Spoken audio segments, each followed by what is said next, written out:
Cuellar for any questions he may have. Thank you, Mr. Chairman. Mr. Secretary, let's talk about the migrants who are released into the country after they've been processed and vetted by Border Patrol. One of the tools, legal tools that you have at your disposal is the use of expedited removal. And I do agree with you. If Congress would do its job and pass the Senate bill, that I think is the first time since 1996 that we actually make some changes, especially looking at the asylum criteria. And again, as I've said, 5 reasons: political, religion, et cetera, persecution by the state. You know, I was just at Holding Institute in Laredo, and we're talking to the folks there, and they said that most of them are coming in for economic reasons, even though they say asylum, but it's economic reasons. So one of the tools that we could provide to you if we pass the Senate deal, I mean, that I agree with you. But one of the other ones that you have is expedited removal, which is a process that is intended to identify those individuals and families who are truly seeking asylum and to quickly remove the rest. However, as you know, it's your men and women are unable to do that because we lack some of the resources, and that doesn't give you the options that I wish we had. So what I would ask you, if there's not enough space between CBP and ICE to hold folks through the full duration of the removal proceedings, if you had more asylum officers and processing capacity, would you put more migrants into expedited removal proceedings? And would that help you manage challenges at the border? Ranking Member Cuellar, we issued a regulation, the asylum officer regulation, that gave greater power to our asylum officers, which enabled us to move more quickly through the asylum adjudication process.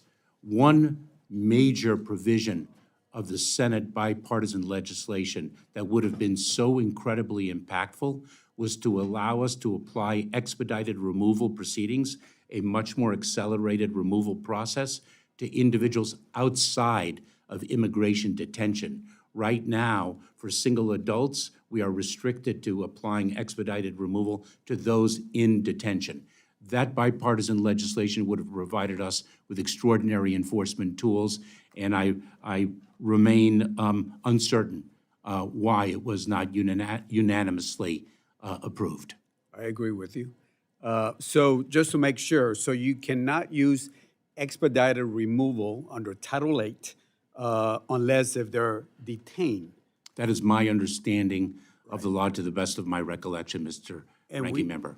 Yes, sir. And we just don't have that processing space to keep all those folks. Is that correct? Well, as Ranking Member Cuellar, as you noted, the number of encounters has dropped significantly over the past several months. The number of encounters does not in any way equal the number of detention beds that we have.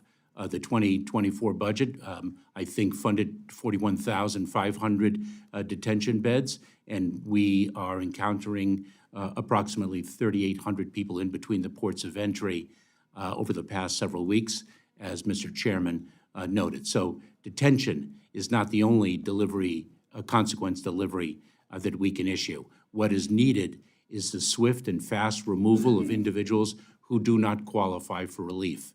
The bipartisan legislation would have taken a 7-year asylum process, a 7+ year asylum process, and reduced it to as little as 90 days. That would have been a game changer. So what, besides the Senate language, which I support,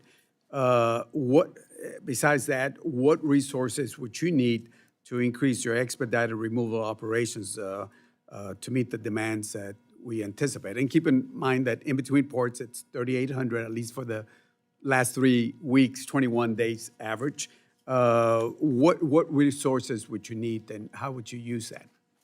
Ranking Member Cuellar, it is at every stage of the apprehension, removal process, and everything in between that we would need resources. More Border Patrol agents, more support personnel so we can ensure that those Border Patrol agents are out in the field doing the enforcement work that they signed up and for which they are so skilled to perform, more asylum officers, more immigration and customs enforcement personnel, more detention capacity, more funds for alternatives to detention, more transportation resources, including more resources to be able to execute more removal flights, more legislative authorities so that we can actually fund other countries in enforcing their borders and removing people from their countries before they ever reach the southern border of the United States.